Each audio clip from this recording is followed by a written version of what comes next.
Hello, चलो प्रश्न को पढ़ते हैं। समान आयतन के दो बर्तन में समान ताप पर एक ही गैस भरी है। यहाँ पे इंपॉर्टेंट है, दोनों एक ही गैस है, ताप भी समान है और इनका आयतन भी समान है। यदि बर्तनों में गैस के दाब यहाँ पे दे रखा है 1:2 के अनुपात में है, तो हमें क्या बताना है? अणुओं के वर्ग माध्य मूल चाल का अनुपात क्या होगा और अणुओं की संख्या का अनुपात क्या होगा, हमें बताना है। अब इस प्रश्न को समझने के लिए सबसे पहले हम प्रश्न की मुख्य अवधारणा को समझ लेते हैं। मुख्य अवधारणा, तो सबसे पहले हम देखेंगे कि वर्ग माध्य मूल चाल का जो सूत्र है वो क्या होता है। वर्ग माध्य मूल चाल का सूत्र, वर्ग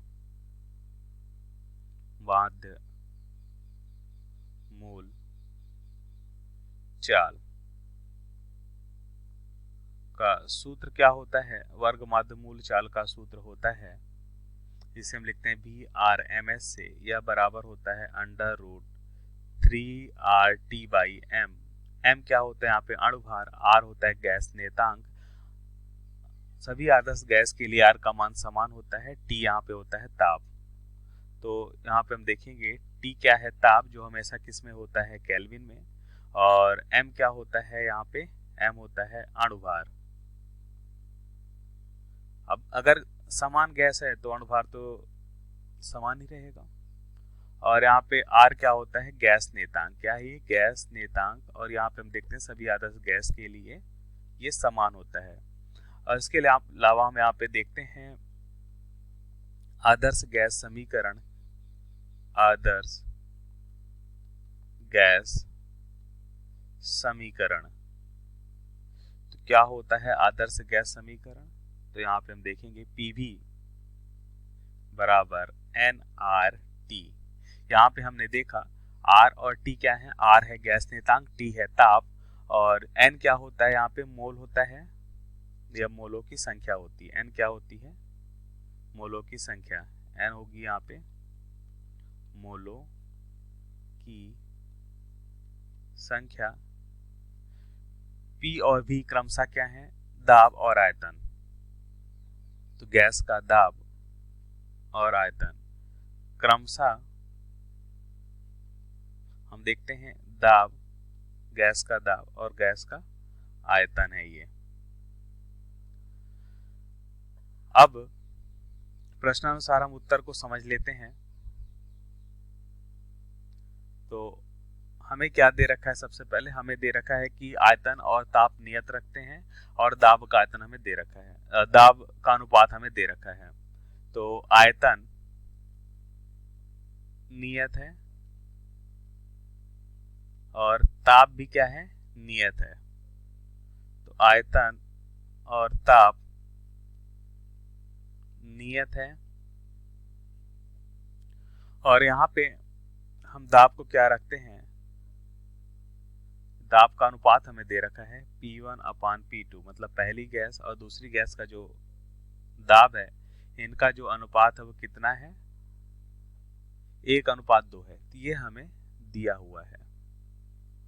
और गैस समान है, मान लेते हैं अगर कोई भी गैस है तो गैस क्या है? यहाँ पे समान है। तो हमें बताना है अणुओं के वर्ग माध्य मूल चाल का अनुपात। तो पहला उत्तर यहाँ पे हम देखते हैं, वर्ग माध्य मूल चाल, वर्ग माध्य मूल चाल का अनुपात क्या होगा? VRMS 1 बटा, पहले तो हम देख लेते हैं कि वर्ग माध्य मूल चाल का जो सूत्र है वो क्या है? VRMS बराबर, जब मुख्य अवधारणा में हमने देखा कि यह होता है 3RT/m। और यहाँ पे हमें दे रखा है कि T समान रहेगा, आयतन भी समान रहेगा, और R तो नियत रहेगा क्योंकि गैस नियतांक है। 3 भी एक नियत राशि है। M देखते हैं, M क्या है? अणुभार। और अणुभार जो होता है किसी भी एक गैस के लिए एक नियत होता है, तो समान गैस के लिए अणुभार भी समान होगा। तो यहाँ पे लिख लेते हैं, समान गैस के लिए अणुभार समान या नियत होगा, नियत होगा। तो हम यहाँ पे कह सकते हैं कि ये पूरी राशि कैसी है, नियत ही है, क्योंकि 3RTM ये सभी कैसा हो जाएगा, ये सभी नियत हो जाएंगे। इसका मतलब इसका अगर अनुपात लिखते हैं VRMS1 बटा VRMS2, मतलब वर्ग माध्यमूल चालों का जो अनुपात है 1:1 मिलेगा, क्योंकि नियत राशि है। तो ये हमारे पहले भाग का उत्तर हो जाएगा। अब इसका दूसरा भाग यहाँ पे देखें, तो दूसरे भाग में हमसे क्या पूछा जा रहा है, ध्यान से देखिए। दूसरे भाग में हमसे पूछा जा रहा है अणुओं की संख्या का अनुपात। हम ऐसा करते हैं, आदर्श गैस समीकरण देखते हैं क्या होता है, PV बराबर nRT। अब ध्यान से देखिए, ताप तो नियत है, आयतन भी नियत है। आयतन को हम इधर लिख लेते हैं, P बराबर nRT बटा V। ये हमने कहां से लिखा है, जैसा कि अब मुख्य अवधारणा में हमने देखा, आदर्श गैस समीकरण, आदर्श गैस समीकरण से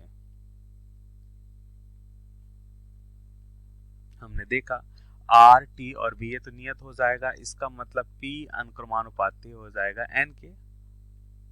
N क्या होता है, मोल, और मोल हम जानते हैं N बराबर लिख सकते हैं भार बटा अणु भार। अब ध्यान से देखिए, तो हम यहाँ पे क्या देखते हैं, या इसी को हम और क्या लिख सकते हैं, हम ऐसा लिख सकते हैं कि मान लेते हैं किसी M बटा कैपिटल M, और दूसरा तरीका क्या है मोलों को लिखने का, मान लेते हैं किसी गैस में N अणु हैं, और N अणुओं में यदि हम अवोगाद्रो संख्या एक नियत मान है, इससे भाग करने पे जो संख्या में मिलती है वो मोलों की संख्या के बराबर होता है। एवोगाद्रो संख्या का मान कितना होता है, 6.02 गुणा 10⁻23 प्रति मोल होता है। मतलब एक मोल में इतने अणु होते हैं। तो अगर इससे हम भाग दें तो हमें जो संख्या मिल रही होती है वो मोल कहलाता है। तो यह भी एक नियत मान है Na। तो इसका मतलब इसके स्थान पे हम लिख सकते हैं N बटा Na। N क्या है, यहाँ पे अणुओं की संख्या है, यहाँ पे लिख लेते हैं अणुओं की संख्या। तो इस तरह से हम देखेंगे दाब क्या हो जाएगा, अणुओं की संख्या के व्युत्क्रमानुपाती हो जाएगा Na। तो एक नियत राशि है, तो यह भी राशि नियत हो जाएगी, तो अणुओं की संख्या के अनुक्रमानुपाती हो जाएगा। इसका मतलब यदि हमें अणुओं की संख्याओं का अनुपात निकालना है N1/N2, तो किसके बराबर हो जाएगा, P1 बटा P2 के। और ये P1 बटा P2 का अनुपात हमें दे रखा है, एक बार देखिए प्रश्न में हमें कितना दे रखा है, 1:2 दे रखा है। तो अणुओं की संख्या का अनुपात भी हमें 1:2 मिलेगा। तो ये हमारे प्रश्न का सही उत्तर है। आशा करते हैं आपको समझ आया होगा। धन्यवाद।